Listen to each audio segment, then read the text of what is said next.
external rotation allows. What the hell? Oh my god! Yo, what's up, YouTube? Be Turbo-Chimp here today, and today we are gonna learn 5 tips to run faster. I was at track and field conditioning today, and oh my gosh, I'm not gonna lie, that low-key hit like a mud. Like, yeah, like my legs were sore for a bit, but then it got better. Like right after, I was like, yo, you want to race? Like, I asked my friend Ethan, he wanted to race. He raced me. You know, Ethan stood on business. What's called? But I'm not gonna lie, y'all feel great though. I'm not gonna lie, I feel mad hyper, bro. I'm telling you, bro. One thing I gotta let y'all know, bro. Track just makes you feel better. Like my brain feels more free. I feel hyper. I feel happy, bro. I feel like excited, bro. I got so much energy. Like, and it's like that doesn't make sense. You just came back from track and you have more energy. Don't ask me. Don't ask me. I don't know how it works, but I just do. I'm pretty sure it's like something to do with working out that like helps out and stuff. So yeah, let's go. But yeah, we're gonna learn. But today we're gonna react to this video by Outperform. That's top 5 tips to run faster. It says countdown. I don't know though what that means. Let's go ahead and read that description. Start running faster with top 5 tips in the ultimate countdown video. Each tip is a super actionable, so you can start implementing them into your running/sprinting routine right away. Taught by Olympic sprint coach Ken Harden with detailed demonstrations and slow motion breakdowns featuring Olympic athletes. You'll learn how to run fast and optimize your speed and acceleration step by step. Yo, that sound fire. An Olympic coach? Yo, I have to get better. That means I have to get better, right? Right? I mean, if I figure out how to implement them. What's called running actually cool. But just letting y'all know, if y'all don't know what Outperform is, basically to give y'all a basic breakdown of what they are. It's basically a channel about like track and athletics and stuff. Like videos like this, educational videos that give you tips or like fun facts and stuff. I'm pretty sure. I don't watch them a lot, but I watch them here and there. And I'm not gonna lie, I kind of chose this video specifically. Like I literally went up, looked up their channel, and I was like, hold up, because I don't know, like I just feel like in a track mood. You know, today I had track conditioning, so we gonna do something to do with track. Also, I'm probably gonna get it. You guys let me know in the comments if you want me to get a video out about the whole David situation, about him getting freed and stuff. And also, just quick, just letting y'all know, if y'all, I don't think y'all able to hear it, but there's football going on in the background. My son's watching football in the living room, and he's probably gonna do a little bit of yelling because you know it's football. You know what I mean? Our team playing, and he has it on the speaker, so you might hear like the announcer stuff. But let me not waste any more time, and let's just go ahead and get into it.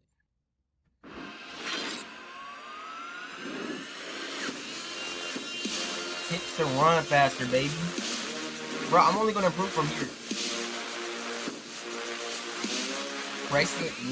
When Moose picks his foot up, if it impacts the ground here in front of the hip, the foot has to wait for the hip to pass over the top before it can come off the ground. When you do that, ultimately that foot's on the ground for a long time, which means the opposing foot is in the air for a long time.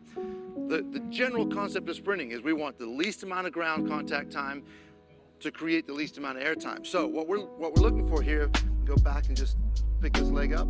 All right, so we want this foot to land here as the hip is passing over the top, and now it has the ability to immediately come off the ground and drive up. So we're looking for a crest. I'm already learning. Like, I didn't even think I was gonna learn something that quick. So basically he's saying, like, I mean, he just demonstrated it. So that means I'd be kind of like sprinting. I don't lift my foot up like all the way to the back, but sometimes I do when I sprint. And that's low-key, like, that makes sense too, so it takes less time to bring it up. Yo, that low-key makes sense. But, like, is that gonna really make me run faster? Because what if that, like, decreases the power? But at the same time, it's faster speed. So, like, it's not really a bad thing. Crescent in the front and a straight line in the back. Crescent in the front and a straight line in the back. So Moose will show you a little bit faster like a bite. As he lifts the knee and drives and moves across it. Okay, and when he does that, that foot's able to come off the ground. Remember, the hip has to be past the foot in order for it to come off the ground. Otherwise, it's still holding you up. So with that, I feel like, hold on, let me rewind it. Otherwise, so when he's running with, I don't know if he's using that.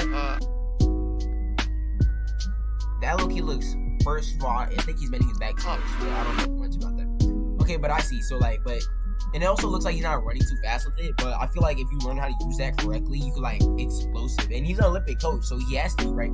Like I feel like he's wrong, but I'm not even gonna argue with that because he's an Olympic coach. So that means he has trained Olympic athletes, and it's probably true. I'm gonna have to try that. Front leg push. One of the biggest mistakes athletes make is they want to push off both feet. And when they do and they push off that back foot, what happens is... Oh, I already know the problem with that. See, the problem with that is that both feet are getting pushed into the air, you're supposed to like push with one foot and then so you can take another step because you want the least. You don't want a lot of air time. You want to push. You need the push. Like your body's not just gonna keep going. You need to push and accelerate. Put more power into it. Keep it moving. Is they get into this position and all the power is going vertically instead of horizontally. So want to make sure we're pushing off this front foot and we're driving through here. The other part of the back foot not pushing, it'll push 10% of your power, but if it's pushing, it's moving back, and then I'm trying to pull it forward. So I want a slight movement back. I want it to be free to move fast. It has to move fast. It has to drive. Okay, now, when you do it really, really well, that back foot is sat and sat and sat, and I've pushed off the front, and now I'm pulling that back foot. The reason I have to do that is I'm extending my... Hold up, real quick. Hey, future B Money, you think we could like put some music over like the whole video, some little like low feed or something? Cause you know it's like mad silent in the video right now. You got me? Okay, thank you. The body from a 90-degree position here, 90 degrees at the hip, and I'm taking time to finish that triple extension. So the back foot's gotta wait. It's gotta sit and wait. I just learned a new term, triple extension. I still don't know what that really means. I don't even think, I'm just saying stuff. We wanna make sure this front leg is 90 degrees, that the weight is right here, and when he pushes, he's pushing through the front foot and pulling with the back foot to create a nice fast movement from step 1 to step 2. So go ahead. What does he mean by pull? Like he's not pulling so fast. Very nice.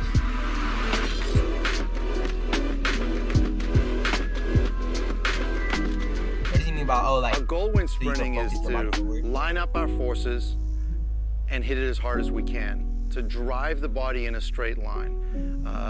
Obviously we want to do that under control, but we always want to keep a linear motion as often as possible. Any external rotation allows... What the hell? Oh my God! No.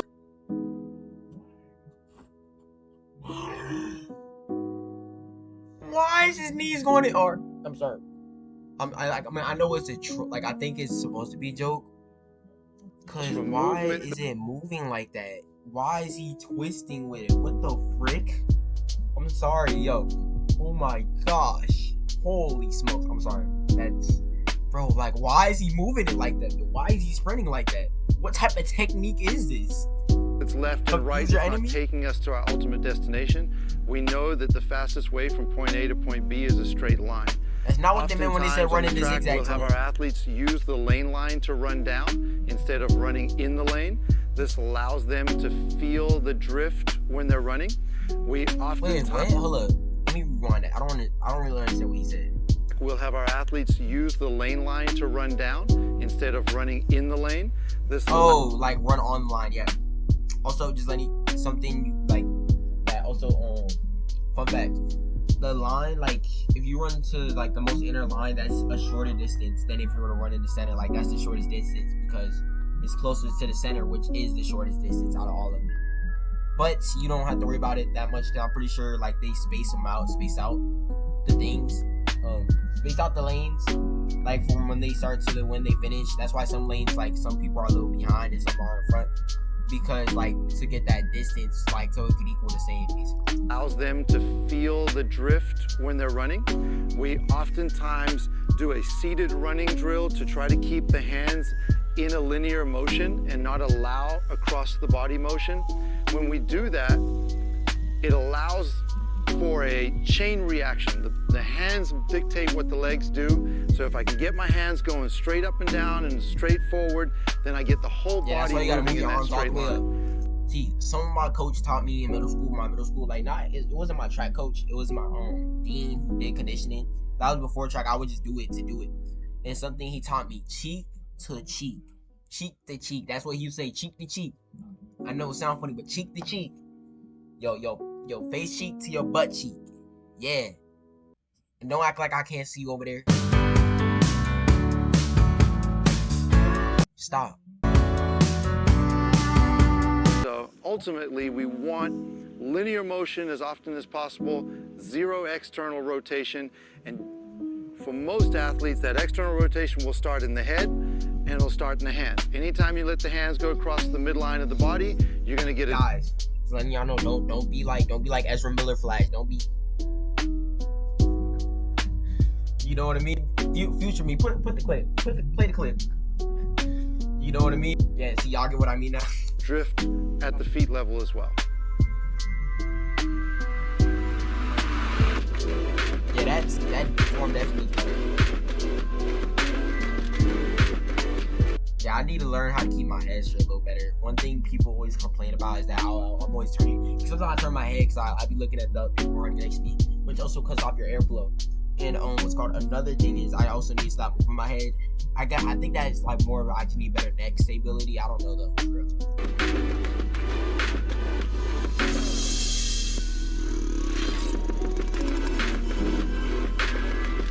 Hip flexors. So this series of exercises is probably the one exercise as a track and field coach I wish that every high school athlete did before they came to college. Hey, I'm a high school athlete, technically. So I'm learning this before I even get to college, see? Like, and I'm pretty sure some of y'all out there, I'm pretty sure y'all are all like grown adults. Good amount of y'all probably a little pre-high school, but it's okay. And I know some of my boys watching this, right? Right? But yeah. College and joined our team. The hip girdle is really important from a flexibility and a strength standpoint, but ultimately the ability for the hip flexors to pull the leg up here without the athlete getting in a bad. I'm already I think I kind of trained that during band technically with the marching because I have to raise my leg a lot, like 90-degree angle. Position is the difference between good and great, and we will probably see that with Jacob and Maya right now. We're gonna do a basic walkover where she goes over each hurdle with a different leg. So go ahead, Maya. She's got her hands up. I've never done hurdles before. So right, left, right, left. As she's doing this, we'll watch Jacob do it. Go ahead, Jacob. Walk up there, hands up. Try to get that up tall. Yep, very nice. All right. That's pretty good. Okay, so a couple of things here. You see the difference between Maya. Jacob has moved his upper body back to allow the foot to drift out here and go around. He's protecting that hip flexor because it's not that strong. To do this drill super correct, we want to make sure. Oh, so you can raise it up fast. You got that explosive power. Because one of my friends literally did a hurdle thing. So I was like, yo, I bet $2. I want to bet $2. I won't be able to hop this fence. I didn't give him the money. I lied my butt. He didn't give me his money either. But basically, I can't really show y'all. So if I could find a clip, I'll play it right now to show y'all how they're supposed to hurdle, where it's boom, it's just I can't show y'all right now. So we're in that good posture again. Shoulders in front of hips, hips in front of the foot. I want to come straight up.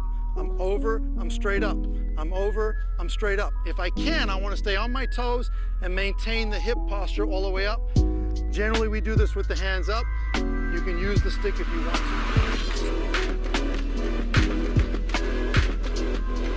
Oh, the way you strike your foot, that's definitely. We talk about dorsiflexion and how to correctly run. There's a lot of people out there that believe that running on their toes is the correct way to run. Unfortunately, when you run on your toes, a couple of things happen. In general, on impact to the...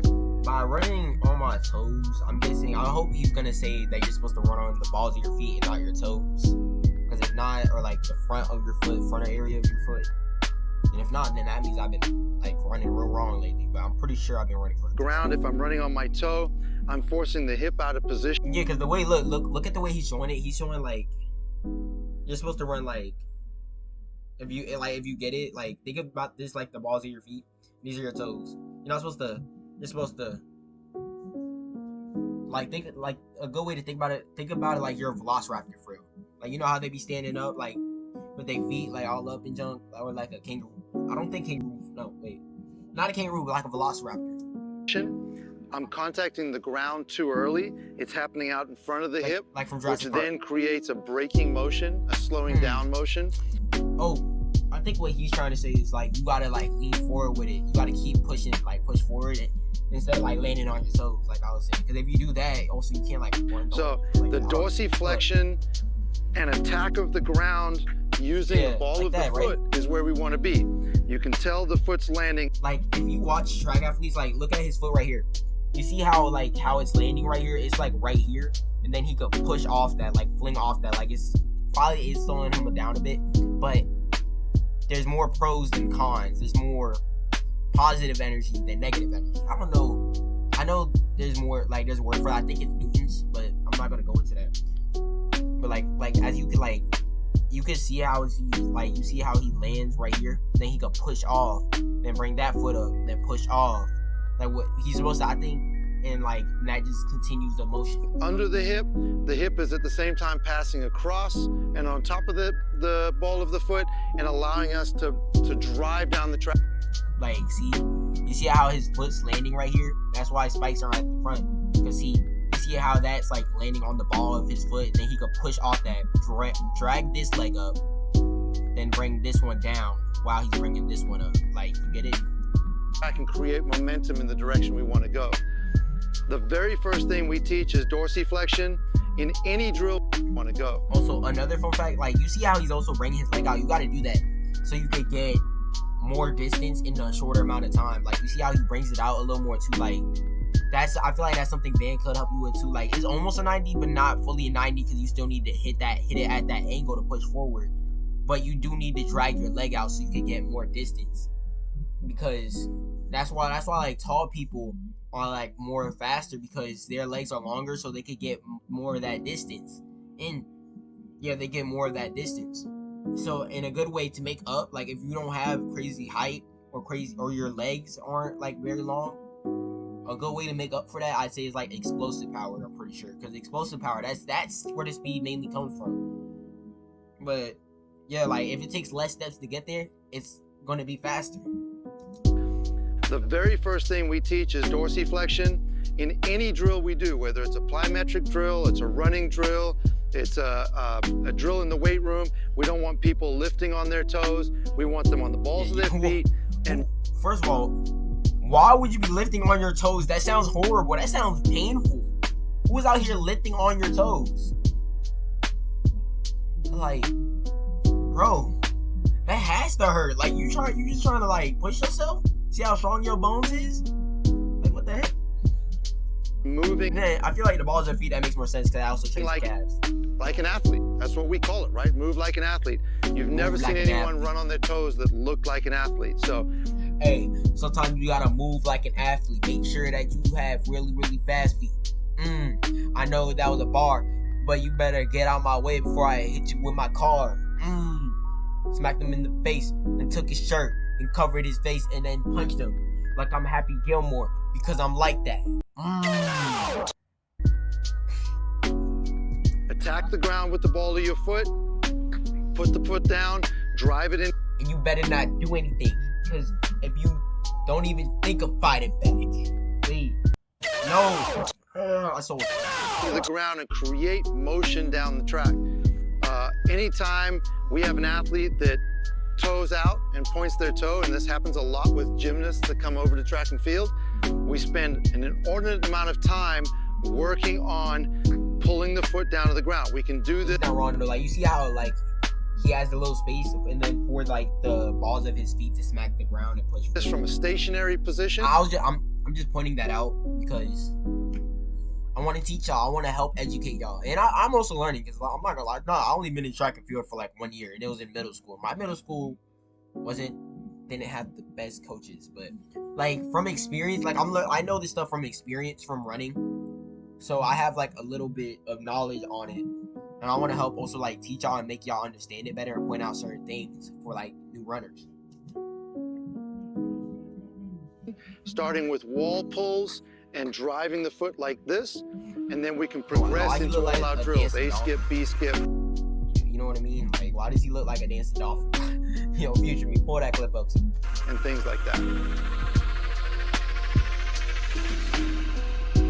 You can see how that really all comes together. Like, you can see the crescent moon technique. Like, you see how he brings it up. Like, he brings it up here and then like pulls out. Like, he doesn't go all the way back. He brings it up here, so it takes less time instead of doing all the pulling back.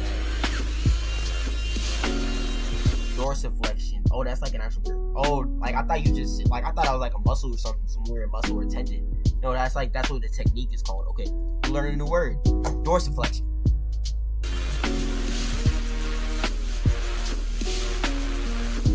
It lands underneath hip. Ground contact is on ball of foot, not toe. Well, that's all. Thank you, Outperform, for this like lesson. I'm not gonna lie, y'all. Come on, clap. I gotta give you your props, Coach Ken Harden. You low key, you taught me some like good things in like 8 minutes. That was in a short amount of time. I learned a good amount. But yeah, that's definitely gonna help me run faster. So hey, y'all wasn't lying. But that's all for today, y'all. Maybe, who knows, I might make another video later. But for now, that's all. If y'all enjoyed the video, make sure to hit that like button. If y'all want to see some more, make sure to sub. And make sure to check out my Instagram, because I post more about my personal life, and yeah, that's mainly it. Like, I really just post about my personal life, and if I'm not posting, you know, you guys go check that out. And if you guys have ideas or like suggestions, y'all can put it down in the comments or just DM me on Instagram. But you guys stay safe out there. Remember, Jesus loves all of you beautiful people. And peace.